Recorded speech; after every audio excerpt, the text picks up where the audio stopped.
Hey, what's going on, everybody? I got a new video today coming out with none other than the Mr. Car Wash Chronicles, Chris Atkins. Say what's up, Chris. G'day viewers, how's it going? I'm here in Utah at Nathan's Car Wash, the REVESTOR. I've watched all of his videos, so now it's going to be interesting to check out the property and the car wash itself. First impressions, it's a huge property, something I don't really have at one of my car washes, so... Well, land's not as expensive here in Utah, Chris, so... Don't remind me. So we got a camper in one of the bays right now, but we're gonna go around, we're gonna check out the car wash. I want Chris to give it to me real, so what are you expecting to see today, Chris? I'll be a little critical, I won't be too harsh, but I'm yet to check it out, and I'll give my honest opinion on what I would do if I was the car wash owner. I've seen his videos, so I know he's doing a lot of things right, and now I'm here in person, we're gonna check it out for real. Yeah, I know I've got some weak points, so if he doesn't catch them, I'll point them out to you guys. We're gonna show everything that I know that I'm doing wrong, as well as what he sees. So let's take a walk around the place and see what we can find. Okay, so Chris, I wanted to show you, I got this thing finally running out here. And I know you and Uncle Stu hate these machines. He says rip them out all the time, so what do you think? I could turn it on for you, but it's got turbo vac and power vac. So I kind of like it because it's got, like it's the premium vac on the lot, right? As compared to the other ones, they're just like 2 motor vacuums.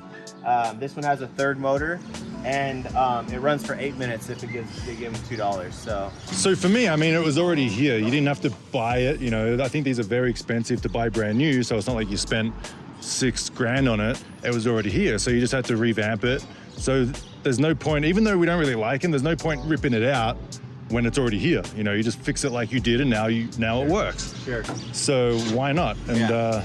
You know, you can have your customers that use this, and you know, the majority of people won't, but it's there if they want it. So like I said, it was already here. You didn't have to spend much money on it, just got it up and running, and now you have it. So what did I spend on this? I'll tell you, $200 eBay for this timer. I had to replace, there was no display. I put 2 new motors in the back, so that was $60. $250 on this hose with the brush. And you know, some hose. I mean, this is nominal price, right? Like $500 maybe? Yeah. So for $500, you got a machine that's worth, you know, 4 or 5 grand. I don't even know how much they are, but you know, I'm sure you'll have your problems with it, and you'll repair them. And the good thing about that is you will learn. You know, you probably didn't really know how to fix them. I'm gonna get put that on the ground and see who pops their tire. We'll toss it in there. Little out of service action. Yeah. So I hate to have stuff out of service, but Missing the nozzle? I pulled the nozzle off specifically so people would understand and read this, but it's still in quarters right now from people without registering it in there. So it's a ghost that I gotta figure out. So you caught me on that one.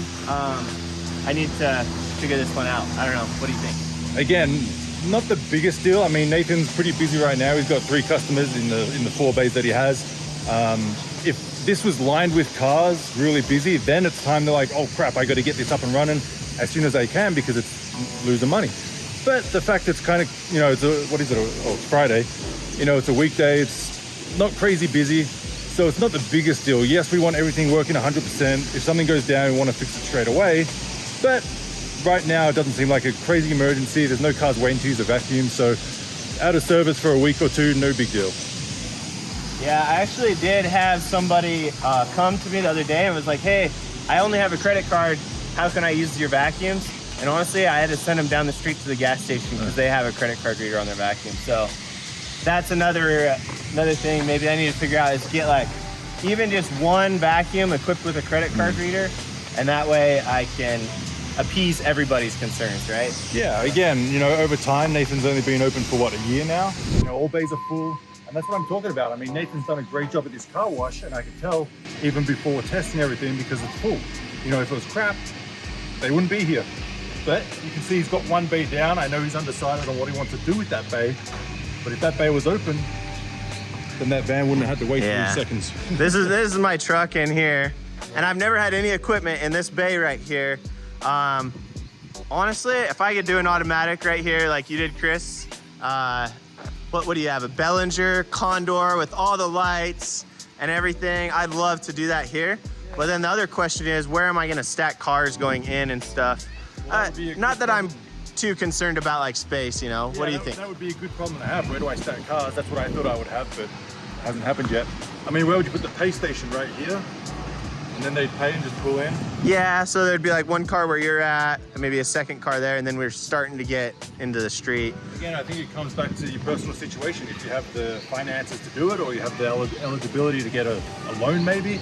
From my experience, if this was mine, I probably wouldn't, but I'd probably just make it another bay and have a nice big 1, 2, 3, have a nice big 5-bay car wash. So Okay, Chris wants to test out my bill changer, so I'm not gonna deny the money he wants to give me. from a customer's point of view, I put the car in.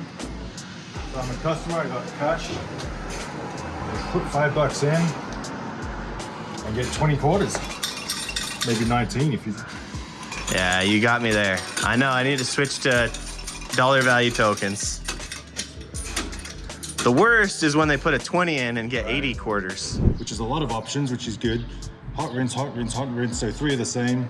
So I guess really same as the 10 function, right?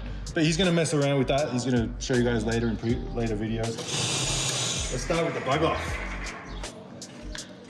I don't see any signs around, so I'll just have to wait and see where it comes out. Yeah, I'm working on the signs. So the bug off, I guess, is good for the tires and the front of the car, because there's always bugs on the front of the car. And he's got the, what is this, a quarter hose? It is 1/4-inch coil hose. There you go. So, I mean, I use 3/8 again, same thing, doesn't matter. You know, you can see it's coming out kind of like a straight line. I always like the big fan to spray, but again, it's for the tires, so it smells like a nice grapey smell. All right, where are you going next? High pressure soap. So that's all the free soap coming out the line.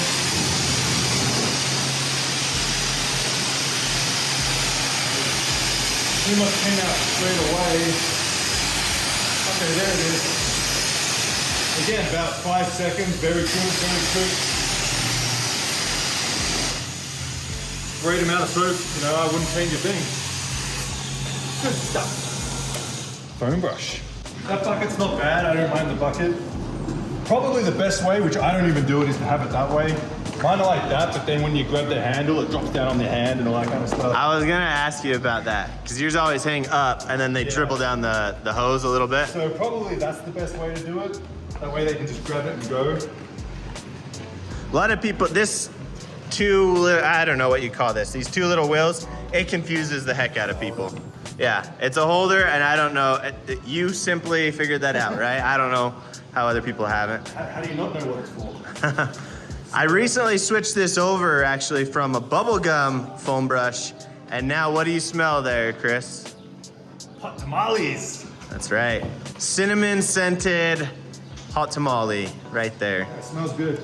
Another effect that customers like, you know, they like to smell the soap, and you know, good smells put people in a good mood, so they. Yeah. But in terms of the soap, we're shooting it out of there. foam party. I mean, there's plenty of soap coming out, and obviously customers don't hold it up the way I'm holding it up, so they're on the car. So the way it's shooting out like that isn't the biggest deal because it's on the car. But, you know, you could either turn the air down and make the soap a little thicker, but you don't dilute it with water. Yeah. All right, you're getting that rental car plenty clean there. This is my specialty right here. And I'm in the process of switching chemicals. So I've changed to kind of like a little bit wetter of a triple foam. So we've got a nice blue. And then it switches to yellow. Again, you can smell it, you know, the customers like the smell. And then it's going to switch to green. And it's a cool effect, I mean, oh, pink. There we go. Yeah, I've been having fun with that one. You can see it's coming out really good. You know, it's nice and big, it's nice and even. And, you know, customers like it. We've got the hot wax next. Yeah, I just made you a quarter. Yeah, that little ledge, obviously Chris has got the height to see it, but people leave stuff up there all the time.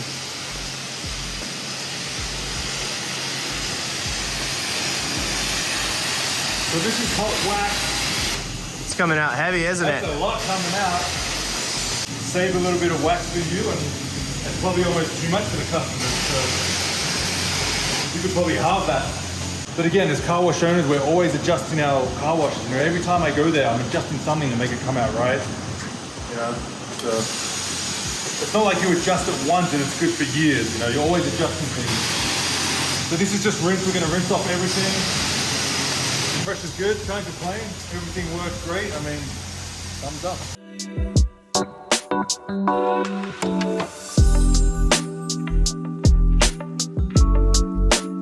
All right, so while Chris is getting the rest of his car rinsed off, he's teasing me at the end there about my air dryers, which is an upcoming video for you guys. And this is just a little teaser that probably in the next week or two, I'm gonna have those air dryers drop down right over here on that third rinse function that I have on my meter box back here.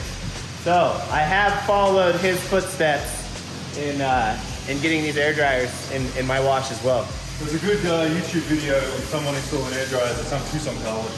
Oh, somewhere in Arizona, huh? Yeah. All right, sounds good. If you guys want to check out Chris's channel, it's Car Wash Chronicles. He has done many videos about air dryers and how he loves to get those installed at his car washes for extra revenue. So check that out. While Chris is getting his car pulled out around back, I'll tell you guys kind of what my future projects are going on around here. Is those air dryers are going to go in here. I'm going to take my triple foam and move it over to this wall against the high pressure wand. And I'm going to put the pre-soak over there as well. And it's all just seeing other car wash owners like Chris and how they do it, and kind of taking little things from each owner's operation and implementing it into mine. And so that's kind of how everything's gonna get modified in here. Chris is back, he's got the car parked, so let's go inside the equipment. So you guys on my channel have seen this equipment room many times, but just from Chris's take, what do you see? What's different than what you got in your setup and everything like that? I know one thing over here on your left side. A very expensive machine, gives you a gas bill. Water boiler, right? Yeah, that thing burns money. Not all car washes, but this is pretty much set up similar to mine. You know, similar cap pumps. I think same motors. It looks like a Baldor. You know, you got your tanks with all the chemicals, Clico type thing, pre-soak. You got your solenoids. You know, it's all very neat and easy. And like I was saying before, it's easy to access. So if you need to switch something out or change something or work on these. And what I like about this is all of these lines are very neatly ran. From the hydrominder all down here under the stairs up along the wall. So it's all very neat, and you can see the chemicals going through the lines, unlike mine.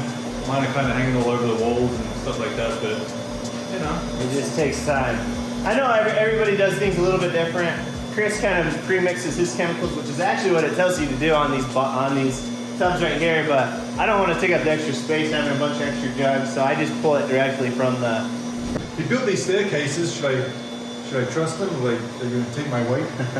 Yeah, I had my best carpenter on that job. So, yeah, upstairs here, and obviously it's holding like, I don't know, how much is 150 gallons worth of spot-free water? That's pretty heavy right there. 700 pounds maybe? Yeah, so we got that up here, and now you guys can see a WWE wrestler really can't fit up here, right? It's a little bit, makes me look like a dwarf, but. Yeah, you can raise the roof, that would be nice. But he's got his spot-free system. You know, it's pretty standard, membranes. As long as you keep, you know, maintenance on these, they work for quite a while. Water softening, spot-free tank. Hopefully we never get to use these. That's why they're upstairs, I never use them. Camera system, which is good. Good to have eyes on the car wash when you're in bed at midnight, checking the cameras on your phone. You can call the cops, anyone trying to break in. You know, it's all clean up here, there's plenty of room. And he's done a good job.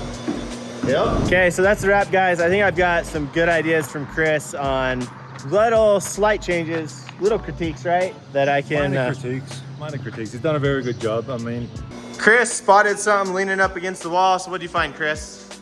yeah, show me it's the air dryers for the bays, which Nathan has finally decided to put them in. And looks the same ones I bought. He said he's going to put the motors in the attic, which will be nice and quiet for the customer in the bay, opposed to putting them on the wall. Yeah, the attic's up there, guys. So So yeah, I'm sure he's excited to get them in. Air dryer should have at least 15 to 20% on the bottom line. You know, customers love them. I've seen them wash their entire car, they've run out of time, and then they go to the build changer, they change more money to start the machine again just to use the air dryers. So definitely make some more money for a car wash. And I went to the next car wash probably half a mile away, and they only have the soap brush and the high pressure soap, which, you know, they're missing all of the other functions that customers love. So best car wash in Utah, better than the other ones we went to yesterday. Yeah, we checked out some other ones. That stuff is all, like I say, on Chris's channel over on Car Wash Chronicles. So go check that out, guys. I had fun having Chris out here in Utah, checking out car washes together, slinging ideas back and forth. So until next time, we'll see ya. Peace. See you guys.